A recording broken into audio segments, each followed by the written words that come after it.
संजू सैमसन श्रीलंका विपक्ष में खेल टी20 सीरीज क्रमागत द्वितीय मैच से 0 रन पर आउट होते। संजू नूतन मुख्य कोच गौतम गंभीर को निजर बैटिंग प्रभावित कर विफल होते। यापर बर्तमान संजू सैमसन टी20 कैरियर असुविधा पड़ी। Wicket keeper batsman Sanju Samson एवं असुविधा बढ़ी चली। से निज फर्म पर संघर्ष कर जिम्बाब्वे पर संजू श्रीलंका विपक्ष में निजर चिन्ह छाड़ी पारना। टी20 क्रमागत सुजोग पाइबा सत्वे से निजर जादू देखाइबारे सक्षम होना।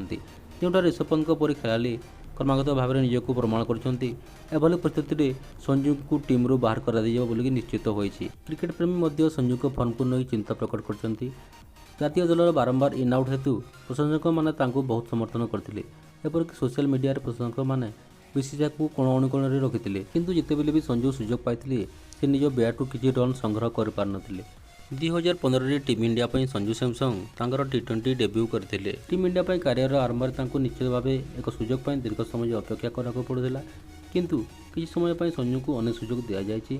जदि आम संजू को टी20 कैरियर को देखा से 136 और स्ट्राइक हार में 30 टी20 मैच 24 इनिंग्स मात्र 444 रन स्कोर कर सक्षम होती जो कि 2टी अर्धशतक अंतर्भुक्त था।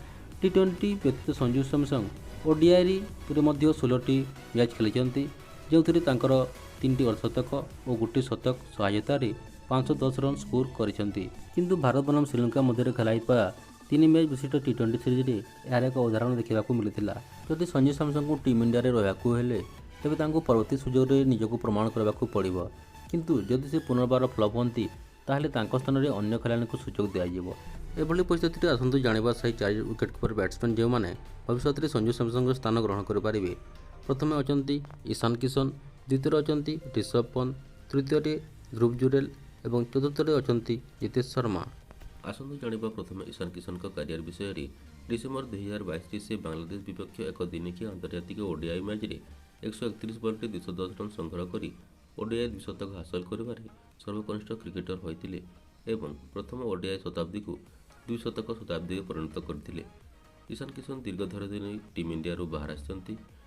नवेम्बर 2023 से भारत में शेष मैच खेलते। से दक्षिण आफ्रिका यात्रा मध्यभाग विदाय नहीं यापर से दल को फेरी नापर बीसीसीआई केंद्रीय चुक्ति बाहर कर तथापि ईशान दल को प्रत्यावर्तन करने को प्रस्तुत अच्छा।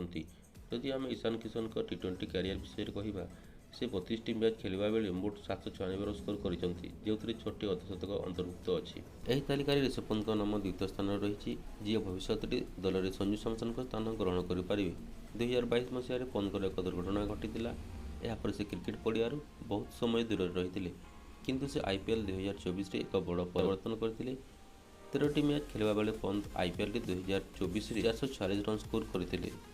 पंत क्रमागत भाव में दल सहित जड़ित अच्छा।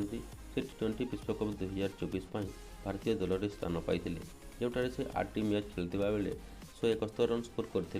एपरी परिस्थिति में पंत आक्रमणात्मक बैटिंग और विकेट रक्षक दक्षता को देखि से संजू को स्थान नेबा प्रस्तुत अच्छा विश्वास करा जाए। तालिकार 3 नंबर अच्छा ध्रुव जुरेल जी निजक टेस्ट क्रिकेट प्रमाणित कर global Asia cup 2019 under-19 Bharat दल अधिनायकता करते। से फाइनल मैच में बांग्लादेश को 5 रन हराई ट्रॉफी को हासिल करते। ध्रुव अंडर-19 विश्वकप 2020 सीजन में भारत अंडर-19 दल उप अधिनायक थे जोटा भारत रनर्स अप होता। Dhruv Jurel IPL Rajasthan Royals match finisher भूमिका नजर आस। ध्रुव जुरेल घड़ी क्रिकेट में सैयद मुश्ताक अली ट्रॉफी से निजर चमत्कार प्रदर्शन कर पावर हिट और स्कोरिंग स्पीड को विचार को नहीं से संजू सैमसन स्थान में भविष्य में भारतीय टी20 दल में स्थान पाई। यही तालिकार जितेश शर्मा का नाम चतुर्थ स्थान रही जी संजू सैमसन स्थान में भविष्य में भारत टी20 दल में स्थान पाई। अभिज्ञता और चाप को भल भाव में परिचालना कर क्षमता हेतु जितेश एक सुजोग पाई। टी20 फर्माट जितेश शर्मा का रेकर्ड बहुत भल। से पर्यंत 16टी टी20 खेली जो से 147.90 स्ट्राइक हार में 2490 रन कर। जितेश आईपीएल 2022 163.64 स्ट्राइक हार में 234 रन स्कोर करते 2023 से एक आकर्षणीय सीजन सहित यहाँ अनुसरण कर 156.06 हार में 309 रन संग्रह करते। जड़े फिनिशर भाव में प्रदर्शन को टी20 डेब्यू करथिला।